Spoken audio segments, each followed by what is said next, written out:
Hey, what's up? What's multiple sclerosis? Multiple sclerosis? Okay, so multiple sclerosis is a neurological disorder where your immune system doesn't recognize your own tissue and it starts destroying it, right? So there's something called a neuron, which is the cells of the nervous system that conduct impulses from the cell body or the soma through the axon, and then the axon terminal, and then the synapse, which is a gap between the next target tissue, right? And so the way the nervous system works is that it's always conducting electrical impulses through the axon, and the axon serves kind of like the wires inside of your cell phone charger. And what does a cell phone charger have around it that protects it? That white plastic film or whatever the material is. Well, your axons have something very similar. It's made up of fats, lipids. It's called the myelin sheath created by Schwann cells.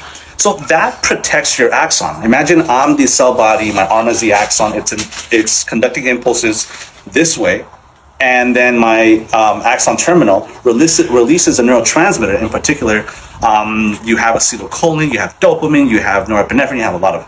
But my point is, this is how electrical conduction occurs, and that neurotransmitter latches onto the receptors of another particular tissue, and that's how the electricity is conducted, so that muscle, that tissue can do its thing.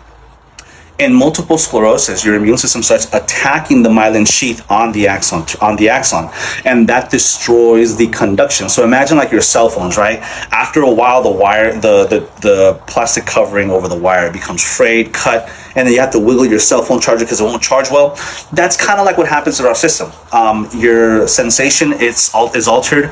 The conduction of movement for muscle contraction is altered. So patients with multiple sclerosis, they develop weakness, and that's the biggest point in multiple sclerosis. It also has a hard time conducting impulses to your bladder, so they're going to have urinary issues like incontinence, spasticity.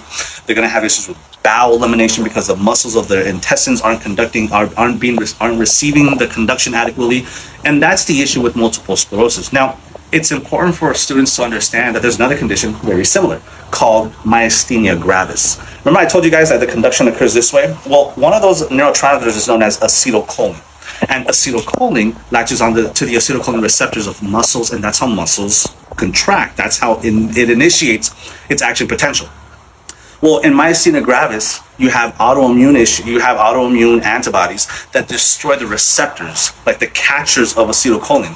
And so the muscle is not receiving what it's supposed to receive, hence the muscle does not contract adequately.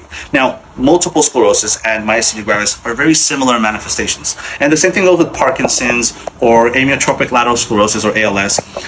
But don't get those confused, and I'll discuss those in a later video as well. But my point is, myasthenia gravis, multiple sclerosis, they're very similar in that particular fashion because the conduction of electricity is altered both by autoimmune issues.